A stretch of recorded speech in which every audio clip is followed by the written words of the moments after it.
రాణ్మహేంద్ర గోదావరి రసతరంగముల తేలి రాయలు మోసిన బంగారు పల్లకిపై ఊరేగి.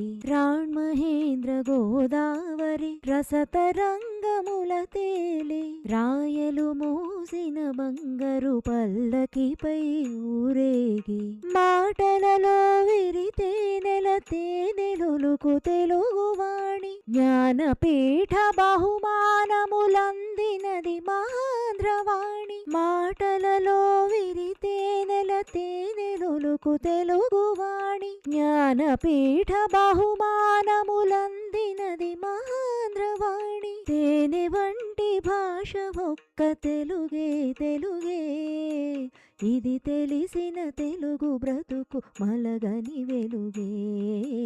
ఇది తెలిసిన తెలుగు బ్రతుకు మలగని